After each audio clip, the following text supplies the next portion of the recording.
Michael was already born by that point. So any thoughts on him coming into the restaurant? What were your thoughts on it? Like included, like it was a family business at this point. It's interesting. That's a great question, Adam. I thought at the time that I wanted to delegate to them what they were supposed to do.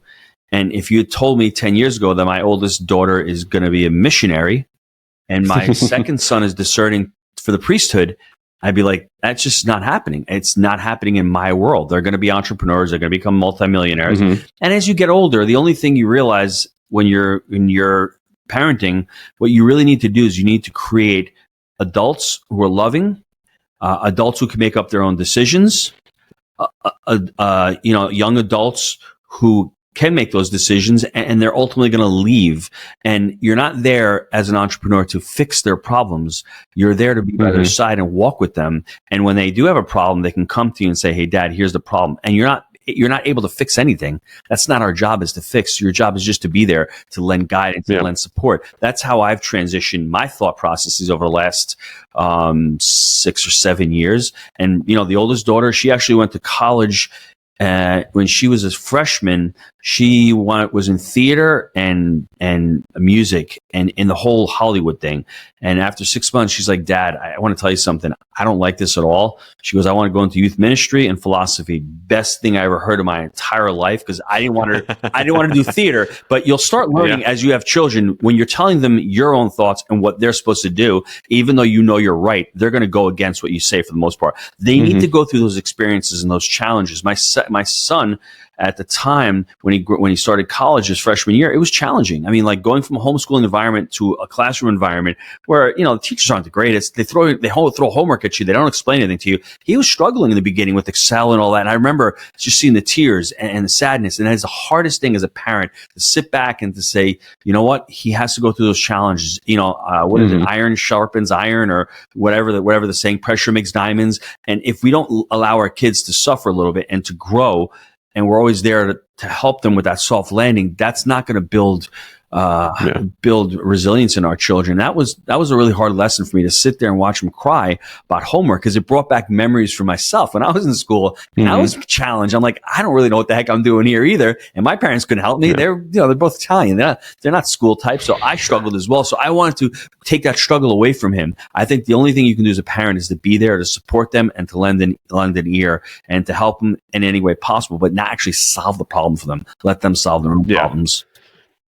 And I think that's, I think that would be much easier said than done. Was it? Much easier said than done. But I think it's wise advice across the board, right? Whether it's our kids, our employees, our like the government to us, whatever. Like if I feel like we've created that issue a lot across society of wanting and needing to solve everybody's problems, when you're creating people who are just dependent on things, right? They're like, our kids are supposed to be our dependents until they're out of the house, and they're only dependent on us, hopefully, for food, shelter, that type of but we need to create. So the way I've liked to rephrase it or reframe it for me is, my kids are like my little businesses, right? And when I'm talking to entrepreneurs, right, my job is to be the CEO of this company, make sure that the company rises to where it needs to be, to become independent, and then I can just become a board of advisors. Once, I want to be able to step out as CEO at some point. Like, if all I'm doing is fixing their problems all the time and helping them, coddling and doing all those things, I'm never going to get to be released. I've seen it in many different families, both in within my family as well as in other families. Like you have 40-year-old boys walking around, like, because they don't know how to make decisions for themselves. They don't know, like, somebody's got to make the decision for them all the time, and it baffles my mind. So I love hearing you say that, because you do have to, as much as it hurts, watch the child go through the trial. Be there for them, support them, but don't coddle them. Like, don't, like, let them work through it. Let them figure it out. I mean, your job is to keep them safe from harm, not safe from pain. Like, there is going to be a difference. Big difference. So, yes. Because they're going to go through heartache, they're going to go through problems, they're going to have issues, and it's just part. Like, for me, my dad worked a lot. He was gone 2-3 jobs at a time. There were times where we lived in way upstate New York, and he was down in the city working at Sing Sing prison, and I never saw him. Like, I would very rarely see him. So I got raised a lot by my mom. Well, that's a very different upbringing than being raised by my dad. Mm-hmm. So now I look at it and go, oh, wow, what was I missing out on? What kind of things are there? And it explained a lot of, like, I was pretty soft as a kid, and I would imagine that had a lot to do with it. So I wouldn't say I was a bubble boy, but I mean, I was very safe, and there wasn't, besides climbing trees and doing all that type of stuff, I was actually out adventuring and doing things that kids don't do these days. But man, I do wish that we were in a spot where I was right there, as having my dad there and doing all the stuff. And it wasn't until I was quite a bit older, shortly before joining the military.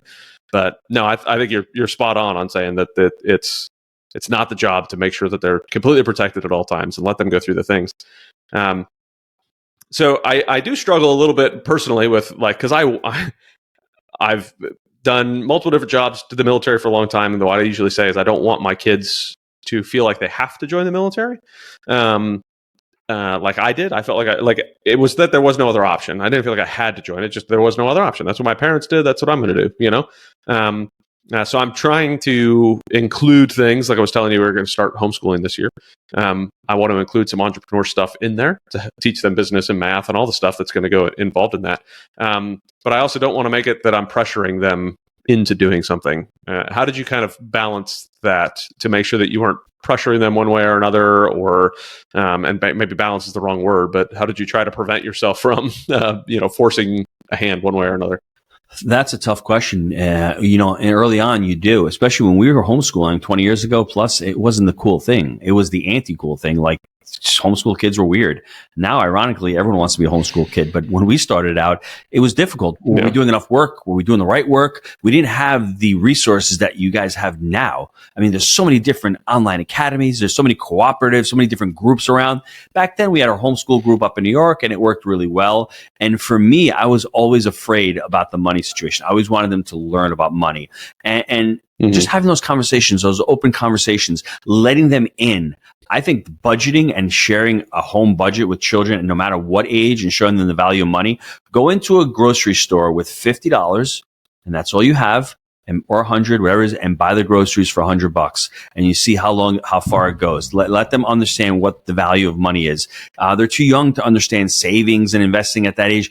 When they get to be in their teens, then they'll start to be naturally curious and inquisitive. My 14-year-old, the other day, we're talking about life insurance and whole life, and I love whole life, and I pull up a policy for her, and she looks at the policy.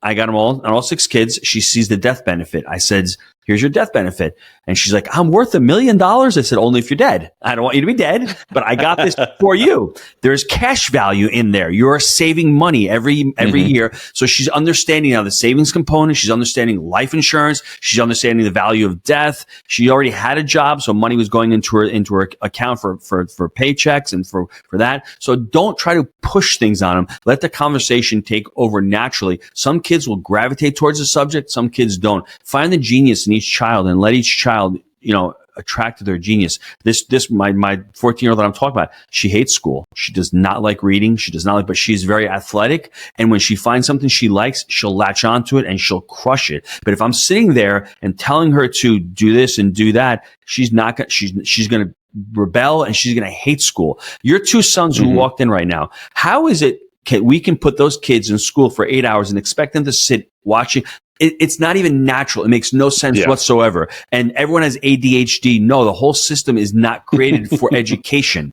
There's no education involved. It's more of indoctrination. And that's the problem with the school system right now. So your child, you may be saying to yourself, oh, he's struggling in school. Find out what he or she really likes and let them do more of that, because they'll gravitate towards that. They'll get confidence around that. They'll start to enjoy that. Then they'll see other things. And the other thing is, math may not be a fun topic for most kids, but make it relatable to life skills. Bring them out. Let them see when they go to the store how much money, how much change they need to make. Make it practical. Because if they're sitting there reading something, they're like, we all went through it. Why do I need to know calculus? I don't want to learn it if I'm not going to be able to use it. So when the kids are younger, teach them skills that they're going to be able to learn as they go throughout life, and find out what their geniuses are and focus on what they really like. And don't be afraid of other subjects, because they'll catch up. I mean, we rarely did sciences during our school years for homeschooling in high school. It's just more challenging. But now my 17-year-old is going to massage school and she's learning all about pain management, body work. She's learning all about bones and skeletal.